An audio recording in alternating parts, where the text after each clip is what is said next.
우리 함께 가장 밝은 미소를 한번 띄시면서 옆에 지체들에게 한번 이렇게 인사하시면 좋겠습니다. 예수님께서 말씀이 육신이 되셨습니다. 이렇게 한번 인사했으면 좋겠습니다. 예수님께서 말씀이 육신이 되셨습니다. 한 번 더 인사하겠습니다. 이 예수님께서 우리와 임마누엘 하십니다. 이 예수님께서 우리와 임마누엘 하십니다. 오늘 말씀의 제목은 성육신입니다. 그리고 주제와 내용은 이 성육신하신 예수 그리스도께서 우리의 임마누엘 하나님이 되신다라는 것입니다.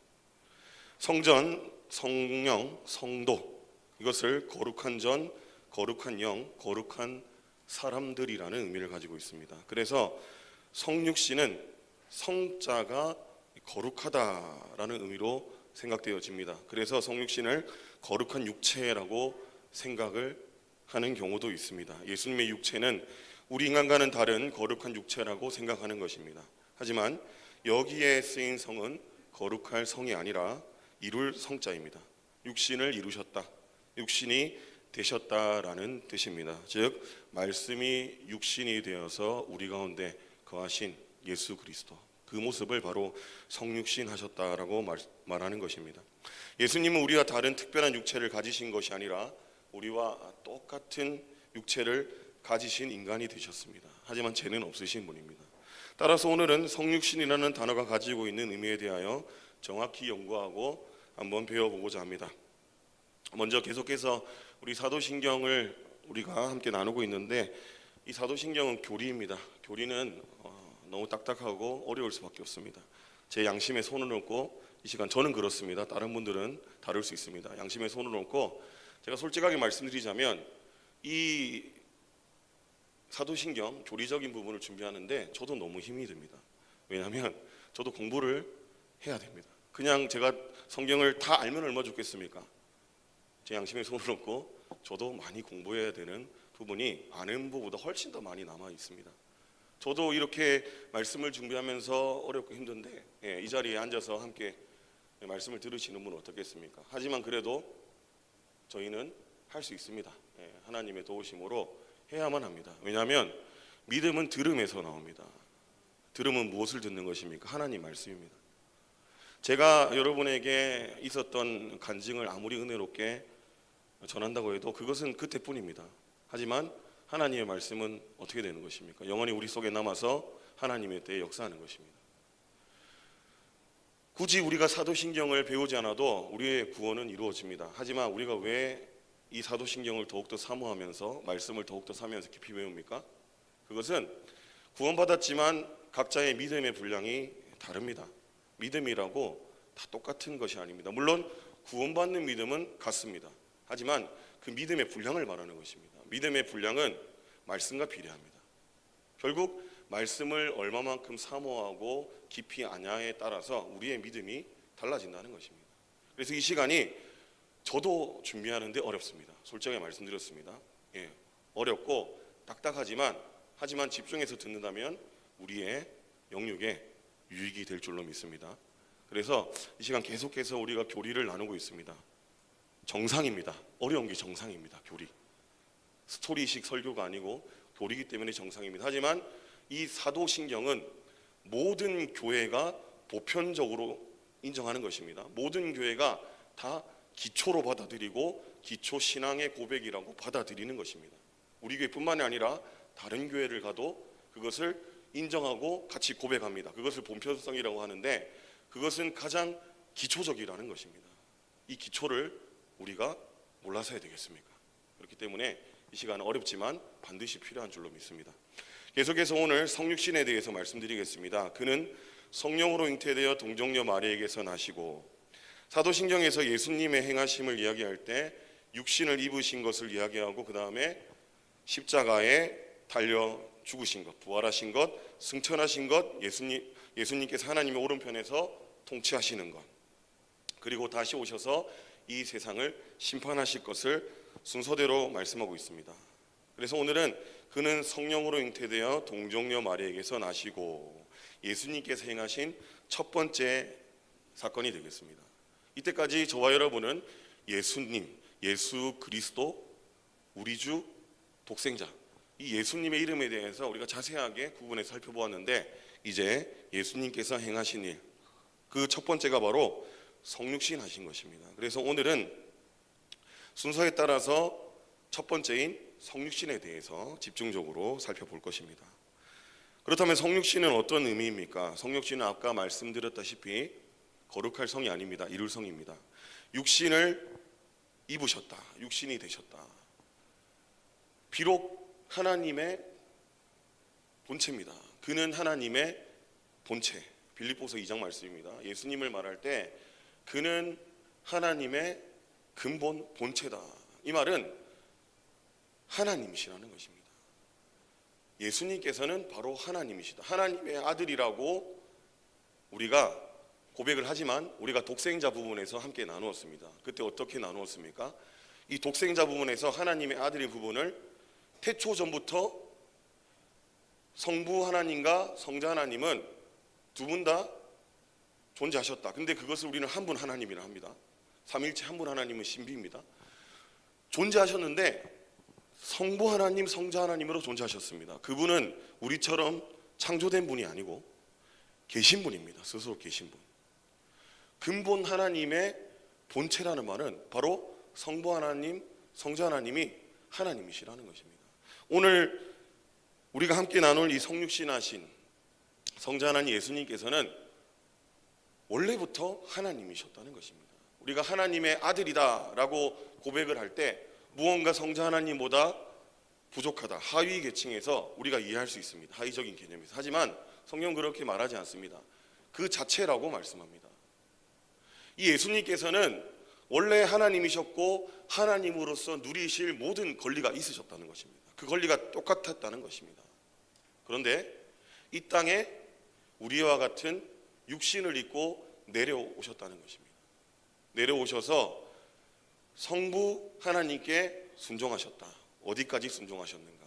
죽기까지 순종하셨다고 고백하고 있습니다. 그래서 우리는 이 예수 그리스도를 말할 때 그는 완전한 하나님이시고 그는 완전한 인간이시다.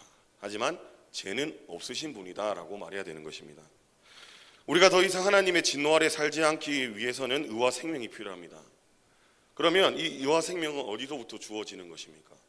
바로 완전한 하나님이시고 완전한 인간이시지만 죄 없으신 예수 그리스도께로 주어지는 것입니다. 왜 하나님께서 완전한 하나님이셔야만 하는 것입니까? 그것은 바로 그가 완전한 하나님이 아니시고 우리와 똑같은 육체를 가진 제약된 인간이라면 우리의 죄를 대신해서 결코 죽어주실 수 없다는 것입니다. 그 대속의 은혜가, 그 속량이, 전제가 무엇입니까? 바로 죄 없으신 거룩하신 하나님이시기 때문에 이루어진다는 것입니다. 예수 그리스도께서도 그가 자신의 죄를 해결하지 못하시는데 어떻게 우리의 죄를 대신하실 수 있다는 것입니까? 그것은 말이 안 되는 것입니다. 그렇기 때문에 그는 완전한 하나님이셔야 됩니다. 또 반대로 그는 왜 완전한 인간이셔야 됩니까? 바로 하나님께서 정해놓은 법이 있기 때문입니다. 피 흘림이 없이는 제삼이 없는 하나님께서 정해놓으신 법입니다. 구약의 제사는 어떻습니까? 짐승을 잡아서 그 짐승에게 자신의 죄를 전가하고 그 피로 사함을 받습니다. 하지만 짐승의 피로 우리가 사함을 받는 것이 아니라 그 짐승의 피가 무엇을 상징하고 있습니까? 예수 그리스도의 보혈을 상징하고 있는 것입니다. 유월절 어린 양의 피, 그 피를 문에 발랐습니다. 문에 발랐는데 하나님께서 애굽을 치실 때 그 피를 보시고 넘어가셨다. 그래서 그날을 유월절이라 하지 않습니까? 그런데 그 양의 피 때문에 넘어가셨다기보다는 더 정확한 의미는 그 피가 상징하고 있는 예수 그리스도의 보혈의 피를 보시고 넘어가신 것입니다. 마찬가지입니다. 저와 여러분이 왜 구원을 받습니까? 왜 하나님 앞에서 의인이라 칭함을 받습니까? 우리는 여전히 하나님 앞에서 예수 그리스도 아니면 죄인입니다. 죄의 종이고 사망의 앞잡이입니다. 하지만 예수 그리스도의 그 보혈의 피가 저와 여러분을 덮기 때문에, 덮어주심으로 말미암아 하나님께서 저와 여러분을 보실 때 더 이상 죄 없다고 말씀하시는 것입니다. 그 피를 보고 넘어가신 그 유월절 그 하나님의 그 모습처럼 우리를 보시고 더 이상 너희는 죄 없다, 의인이다 라고 봐주시는 것입니다. 우리가 무엇을 했기 때문에 의인이 아니라 하나님께서 그냥 의인으로 여겨주시기 때문에 그러는 것입니다. 왜 그렇습니까? 예수 그리스도의 피를 보시고 그러시는 것입니다. 우리가 더 이상 하나님의 진노 아래 살지 않기 위해서는 의와 생명이 필요하다고 말씀드렸습니다. 이 의는 예수 그리스도께로 난 의입니다. 그러면 생명은 무엇입니까? 이것은 하나님께서 인정하시는 의만 있다면, 그것으로 끝나면 이후에 또다시 죄가 반복된다면 이것은 무의미합니다. 하지만 그 하나님께서 인정하시는 의 가운데 하나님과의 영원한 교제가 일어나고 그를 통하여서 영원한 생명이 이어진다면 우리는 하나님의 진노 안에서 벗어나서 영원한 생명 속에서, 축복 속에서 거할 수 있다는 것입니다. 그런데 이 의는 결코 사람이 줄 수 없습니다. 오직 하나님만이 자신의 의와 생명을 인간에게 전가해 줄 수 있다는 것입니다. 바로 이를 위하여서 예수 그리스도께서 오신 것입니다. 성육신 하셨다는 의미가 바로 이 의미입니다. 하나님 아니고서는 절대 우리가 살 수 없는데, 하나님께서는 우리를 살리시기 위해서 근본 하나님의 본체이신 예수님을 이 땅 가운데 보내셔서 우리 가운데 하나님의 의를 전가해 주신 것입니다. 하나님의 의가 우리에게 예수 그리스도 통해서 전가됐다면 우리는 더 이상 죄인이 아니라 의인이 되는 것입니다. 그래서 그 의를 근거로 우리 가운데 영원한 생명이 주어지는 것입니다. 저와 여러분은 예수 그리스도, 완전한 하나님이시며 완전한 인간이시, 하지만 죄는 없으신 예수 그리스도의 의를 통하여서 이제 하나님 앞에서 영원한 의인이라 선고를 받았습니다. 그렇기 때문에 더 이상 우리는 무서워하는 죄의 종이 아닙니다. 더 이상 죄가 우리 가운데 역사하지 못하고 사망이 우리 가운데 왕노릇하지 못합니다. 왜 그렇습니까? 우리 가운데 성육신하신 예수 그리스도의 그 보혈의 은혜 때문에 그렇게 되는 것입니다. 그러면 우리가 예수 그리스도의 대속으로 말미암아 구원의 은혜를 누린다면, 그럼 우리는 이 땅 가운데서 어떠한 삶을 살아야 되겠습니까? 먼저 우리는 구원에 대해서 확신을 가지고 살아야 됩니다. 우리가 무엇을 하고 무엇을 하지 않고 우리의 구원이 흔들리고 바뀌는 것이 아닙니다. 결코 그렇지 않습니다. 이미 우리는 예수 그리스도의 보혈로 구원받은 하나님의 자녀인 줄로 믿으시는 저와 여러분이 되시기를 바랍니다. 그 의를 믿을 때 우리는 흔들림 없는 구원을 확신을 가지고 이 땅을 살아가고 있습니다. 그 근거가 무엇입니까? 완전한 하나님이시며 완전한 인간이신, 하지만 죄는 없으신 예수 그리스도의 의를 믿는 믿음인 것입니다. 사랑하는 성도 여러분, 이 땅 가운데서 이미 하나님께서 우리 가운데 선포하셨습니다. 너희는 죄의 종이 아니다. 사망이 더 이상 너희 가운데 왕노릇하지 못한다. 너희는 뭐라고 하십니까? 너희는 나의 자녀다. 나의 백성이다. 이런 믿음의 확신 속에서, 우리 구원의 확신 속에서 우리가 흔들림 없는 믿음을 가지고 오직 주의 영광을 위해 살아가시는 저와 여러분이 되시기를 바랍니다. 두 번째, 성육신은 어떠한 의미가 있습니까? 두 번째, 성육신은 예수님께서 예언을 성취하셨음을 의미합니다. 이사야 7장 14절에서 처녀가 잉태하여 아들을 낳을 것이요 라고 예언했습니다. 예수님께서는 성령으로 잉태되어 동정녀 마리아에게서 나심을 통하여서 이 예언을 성취하셨습니다. 예수님께서 이처럼 성육신하시어 온전한 인성을 취하신 이유는 바로 율법에 순종하시기 위해서입니다. 율법에 순종하는 것은 바로 하나님에 대한 사랑을 나타내는 것입니다. 하나님에 대한 사랑으로 순종하시어서, 율법에 순종하시어서 그 모습을 보이셨습니다. 그러면 예수님께서 예언된 율법에 순종하시어서 성육신을 하셨다, 그 사랑을 나타내셨다, 그것이 우리와 무슨 관계가 있냐는 것입니다. 성육신하지 않으셨으면 예수님께서는 우리를 위해 죽으실 수도 없고 십자가에서 부활하실 수도 없습니다. 즉 예수님께서는 율법에, 하나님의 말씀에 순종하셨기 때문에 하나님의 뜻을 이루실 수 있었다라는 의미입니다. 율법에 대한 그리스도의 완전한 순종으로 말미암아 우리는 구원을 받을 수 있는 가능성이 열리게 되었습니다. 누구든지 예수 그리스도의 그 의를 믿으면 누구든지 다 구원을 받게 되었다는 것입니다. 율법 아래에 있는 자들이 속량함을 받게 되었습니다. 그리고 우리가 더 이상 죄의 종이 아니라 자녀가 되는 명분을 갖게 되었다는 것입니다. 그렇다면 저와 여러분의 모습은 어떠합니까? 우리를 구원하여 주신 예수 그리스도께서 말씀에 순종하셨습니다. 말씀에 근거하셔서 우리의 구원을 이루어 주셨다는 것입니다. 그렇다면 저와 여러분의 삶은 바로 예수님처럼 이 말씀에 근거한 삶을 살아가야 된다는 것입니다. 우리가 예수 그리스도께서 말씀에 근거하여서 구원을 받았는데, 그렇다면 구원받은 우리도 마땅히 말씀에 근거하여 살아가야 된다는 것입니다. 그러면 더 우리가 말씀을 알기에 힘을 써야 되고, 그 말씀대로 살기에 부족함이 없는 모습으로 살아가야 된다는 것입니다. 우리 삶 가운데는 때로는 신비가 있습니다. 하나님께서 말로는 설명할 수 없는 신비를 허락해 주십니다. 때로는 정말 이것이 간증거리가 돼서 사람들에게 정말 하나님 놀랐다, 하나님을 찬양하게 만들기도 합니다. 하지만 그런 외적 현상은 모두에게 다 주어지지 않습니다. 그 외적 현상에 대해서 모두가 동일하다면 그것은 진리입니다. 하지만 그것은 상대적인 것입니다. 그렇기 때문에 우리는 진리이신 이 하나님의 말씀에 더 집중해야 된다는 것입니다. 예수 그리스도께서 율법에서 순종하심으로 하나님의 뜻을 이루셨듯이 우리에게 나타나는 외적 현상이 있을 수 있습니다. 그것을 부정하는 것은 아닙니다. 하지만 그 외적 현상보다는 하나님의 말씀으로 돌아가서 말씀으로 우리의 삶이 하나님께 온전히 드려져야 된다는 것입니다. 우리는 이제 말씀에 순종하신 예수 그리스도를 따라서 말씀의 순종함을 살아가야 할 것입니다. 언제나 이 말씀 속에서 순종함으로 하나님의 크신 뜻과 역사를 이루시는 저와 여러분이 되시기를 바랍니다. 세 번째, 성육신은 어떤 의미가 있습니까? 성육신은 예수님께서 우리와 함께 하심을 의미합니다. 마태복음 1장 23절에서 예수님의 이름을 임마누엘이라고 합니다. 임마누엘은 하나님이 우리와 함께 계시다라는 뜻입니다. 성육신 하신 예수님께서 임마누엘로 우리와 함께 하신다는 의미입니다. 하이델베르크 요리문답 35문에서 이렇게 대답하고 있습니다. 하나님의 영원한 아드님은 참되고 영원한 하나님이시며 여전히 참되고 영원한 하나님으로서 라고 고백합니다. 이 말은 어떤 의미입니까?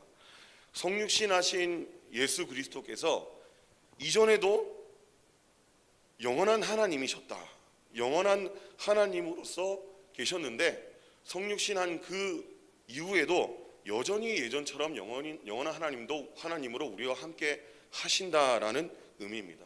예수님께서 어떻게 이 땅 가운데서 그의 사역을 하셨습니까? 예수님은 천국 복음을 전파하시고 병든 자들을 고치시고 귀신을 쫓으셨습니다. 너무나 권위 있는 모습이고 너무나 예수님다운 모습입니다. 하지만 우리가 말씀을 자세히 살펴보면 그도 역시 우리 인간들처럼 쉬실 때도 있었습니다. 피곤하시면 우물가에 앉아 쉬시기도 하셨고, 배가 고프시면 잡수시기도 하셨고, 목이 마르시면 물을 마시기도 하셨습니다. 그리고 친구의 죽음으로 슬픔을 느끼시고 우시기도 하셨습니다. 근데 그 예수 그리스도를 보고 여전히 참되고 영원한 하나님이시라고 말씀하고 있습니다. 권위 있는 모습뿐만 아니라 그 외의 모든 모습까지도 다 여전히 참된 하나님이신 것을 말씀합니다. 이것이 제자들과 수많은 무리들에게 나타나셨습니다. 그리고 이 모습이 바로 임마누엘 하나님이시다라고 말씀하고 있습니다. 즉 무엇입니까? 이 땅에 오셔서 우리가 겪는 모든 것을 다 겪으신 예수님께서 우리와 함께 하신다는 의미입니다. 우리가 겪는 어려움을 느끼지 않으셨던 분이 아닙니다. 권위 있는 모습, 정말 예수님다운 모습, 그런 모습만 경험하신 분이 아니라 우리가 겪는 어려움, 고통, 모든 것을 다 경험하셨던 분입니다. 그렇기 때문에 그분께서 저와 여러분과 함께 하시면 어떠한 위로가 됩니까? 말할 수 없는 위로가 되는 것입니다. 우리의 어려움, 나만 느끼는 그 어려움, 왜 나에게만 이런 고난이 찾아왔냐고 원망할 수 있습니다. 하지만 예수 그리스도께서 이미 그 모든 고난을 다 경험하셨습니다. 그렇기 때문에 저와 여러분이 그 어려움을 가지고 예수 그리스도께 나아가면 우리는 위로받고 또 새 힘을 얻게 되는 것입니다. 그리고 예수 그리스도께서는 가장 힘든 그 고난, 십자가에 우리를 위하여서 죽으시지 않았습니까? 바로 우리가 겪는 그 어려움 중에서 그만한 고통이 있겠습니까? 바로 예수님께서는 우리와 임마누엘로 함께 하시면서 우리의 모든 것을 다 하시고 우리의 위로자가 되시는 것입니다.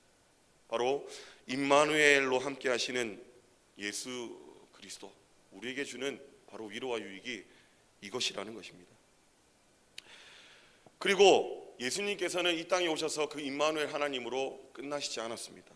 예수님께서는 부활 승천하시면서 마태복음 28장 20절 말씀에서 세상 끝날까지 너희와 항상 함께 하시겠다라고 약속하셨습니다. 결국 무엇입니까? 이 땅에 오신 예수 그리스도께서는 그의 공생애를 마치고 죽으시고 부활하시고 승천하셨습니다. 그걸로 끝났다는 것이 아닙니다. 세상 끝날까지 저와 여러분과 임마누엘 하나님으로 함께 하시겠다라고 약속하셨습니다. 예전에만 계셨던 그 예수님이 아닙니다. 지금도 우리 가운데 함께 계시고 동행하신다는 사실을 기억하시는 저와 여러분이 되었으면 좋겠습니다. 그래서 우리가 어디를 가든 무엇을 하든 우리가 하나님의 이름으로 나아갈 때 주께서 우리를 도우시고 우리 가운데 함께 동행하여 주신다는 사실, 그것이 오늘날 저와 여러분에게 참된 위로와 소망이 되어야 될 줄로 믿습니다. 성육신하신 예수님께서 율법에 순종하셨습니다. 율법을 결코 범하지 않으셨습니다. 율법을 온전케 하신 그분께서는 율법 아래서 모든 것을 순종하셨습니다. 그래서 하나님의 뜻을 이루실 수 있었습니다. 결국 그 안에서 우리의 죄를 구원하여 주셨습니다. 우리를 사망에서 생명으로 옮겨주시고 죄의 종이 아니라 하나님의 자녀가 되게 하여 주셨습니다. 그리고 그 예수님께서는 임마누엘 하나님으로서 예전에만 계셨던 하나님이 아니라 세상 끝날까지 저와 여러분과 함께 하시겠다라고 약속해 주셨습니다. 이것을 우리 마음 가운데 깊이 새기고 이러한 믿음으로 우리가 이 땅을 살아갈 때 담대하게 주 예수 그리스도의 그 능력 의지하여서 살아가야 될 줄로 믿습니다. 또한 우리가 함께 하고 있는 표가 있지 않습니까? 영혼의 119가 되어 한 사람이 한 영혼을 구원하자. 이 능력의 근원은 무엇입니까? 바로 우리와 항상 함께 하시는 예수 그리스도의 능력일 줄로 믿습니다. 임마누엘 되시는 예수 그리스도의 능력으로서 하나님께서 기뻐하시는 그 일을 잘 감당하시는, 그래서 영혼의 119 모두 되어서 하나님의 마음을 시원케 해드리는 저와 여러분이 되시기를 바랍니다. 함께 기도 드리시겠습니다. 하나님